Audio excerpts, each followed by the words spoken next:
Nick and Brendan design phone booths, which no longer have phones in them, but still solve a problem.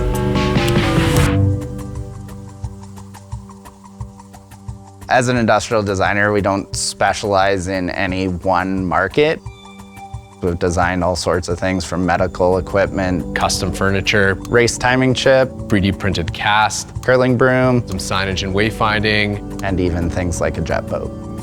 I can give her one of these. What we're trained to do is to research a particular industry and develop a product within that industry. In 1905, one of the first coin-operated outdoor phones was installed on a post in Cincinnati. And this then marvel of modern technology, available to everyone in public for pocket change, was extremely unpopular because it offered no privacy. Your conversation was public. You were exposed to the beautiful winter weather. So pretty quickly, people started designing private booths for public phones. Today, public phone booths are a lot less common. But sometimes, people still need to take a private call.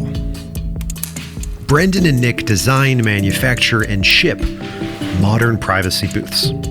So how do these two use their skills as industrial designers to solve the problem of taking a private call in a public space, in an age of smartphones and video calls and remote work? Let's find out. This is CBC On Design. Yeah, so I think it's ironic that as phone booths are disappearing from the street, they're being brought into office spaces. It's kind of like the product category completely evolved. And it's super funny because like our booths don't even have phones in them, but they're called phone booths because it's something that people recognize as a place where you go to take a call. So we were commissioned to design a soundproof office pod for a local company here in Edmonton. As people are returning to the office, everyone became so accustomed to being at home and having their own private space that was quiet. And then all of a sudden you go back to the office and it's noisy and loud. So the Loop phone booth is a pod that you sit in that has a built-in seat. It's got a desk. It has electrical ports for charging, and it's a completely enclosed space. It's got these interesting angled sides. It looks like it's carved out of a single piece of wood. Some of the considerations that we did make with the design, of course, was like, how are we gonna make sure the door closes and seals properly? That was one of the first things that we identified as designers. It's like, okay, this is gonna be a point where sound can escape. So we designed a door seal that was something that was unique to kind of seal this glass door.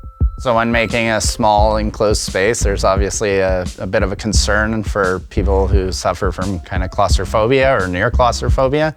So we try to implement as much open space as we can, have glass panels on either side to allow the light in, to allow people to feel like they're outside of the booth while they're using it. It's really function to create form. So the angled sides of the booth is designed to make it comfortable.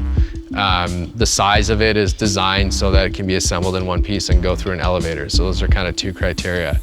And then as far as like the finish choices, I mean, we're living in Canada. One of the great things about that is our proximity to sourcing hardwood veneer, which in a lot of other places is, one, incredibly expensive, and two, not as good a quality. So it allowed us to kind of differentiate the product by having this hardwood exterior, which is nice. Like it makes every booth unique because every single piece of wood is unique.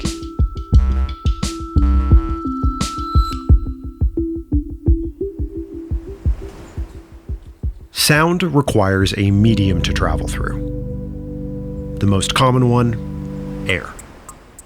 Block air, and you block most sound. But if you block air into and out of a booth, you plan on putting a human being inside. You're going to have a problem. With sound, obviously, the material choices on the surfaces for absorption is really important. How you construct the walls is key and critical. But more importantly than that, it's like how do you design a ventilation system that traps sound but still allows air to flow through? We created these more or less kind of baffles within the ventilation system that help block and absorb sound.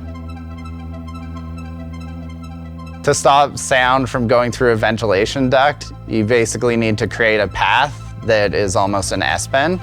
So the air can flow around those corners, whereas the sound is gonna hit baffles along the way or protrusions along the way, and that's gonna cause it to bounce back and ideally outside of the product. The first version, the acoustics were terrible. We kind of built like a plywood box and put a glass door in it with a gasket and thought we had solved the problem. So in any product design project, the first prototype is usually not going to be the best designed one, but we use that as a kind of jumping board for creating, iterations to ever improve the product. It's part of being a designer where like nothing ever feels completely finished. You're always trying to improve it. But somewhere between improving a prototype and shipping a finished product, you have to consider the question of manufacturing. So as an industrial designer, we are trained in a way that we're designing products to be manufactured by third-party groups. So generally, you're working on a product in isolation from the manufacturing. That being said, with Loop phone booths, we were lucky to be able to work in both worlds. There were plenty of people who said we should have taken the design and found another manufacturer to produce it and went on our merry way, but we decided not to take that road, and honestly, it was probably a harder road to take. Keeping production in-house can be a harder road. Nick and Brendan went from industrial designers focused on innovative ideas and prototypes to full-scale manufacturers with drills, sanders, and upholstery machines to worry about. Not to mention the logistics of shipping booths around the world. But by making this choice and keeping manufacturing in town, there are perks. They get to work with all of their talented, skilled craft people friends. They get to tweak and improve the design as they go.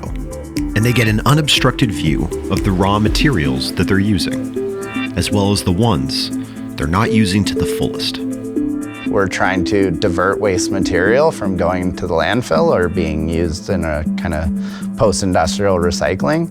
We ended up with quite a few offcuts when we were actually producing the booths. There was enough of these offcuts and enough offcut material that we collected over time that we could actually say, okay, well, we could produce and design something using these.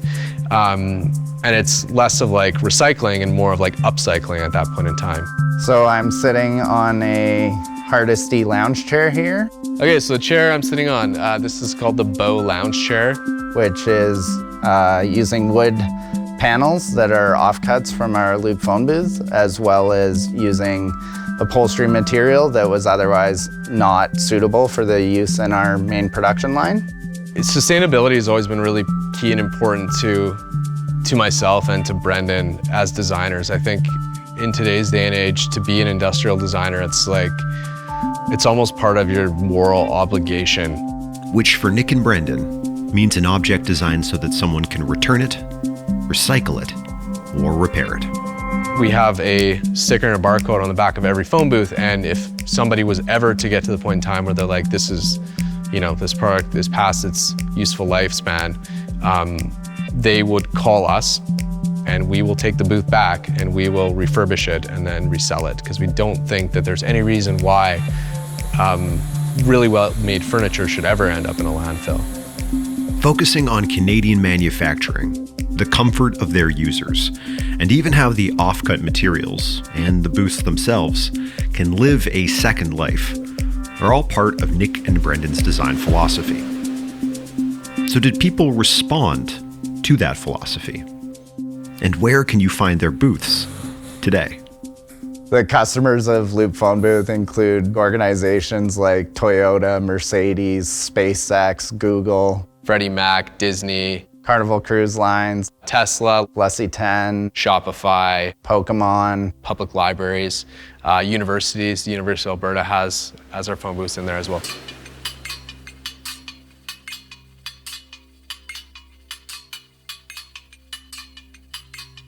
So I think people should care about industrial design because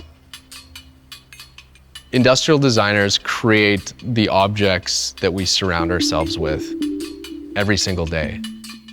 I love cooking shows. I think they're awesome, like, you know, all the documentaries. I've watched all of them, and it's always this thing where it's like everybody loves to learn about like where their food comes from and like what goes into the stuff that they're eating. And it's like, you can do that with the products that you're buying as well too. And I think that like that shift, if that happened, would be so cool. So cool. Whether it's cubicles or confessionals, dividers, partitions, headphones, phone booths, and booths without phones in them, designing for privacy comes in many forms. But in the modern workplace, industrial designers Nick and Brendan reimagined a phone booth to create a private space that feels a little more like a room and a little less like a box. A comfortable space that gives you and everyone around you some privacy when you need to take a call.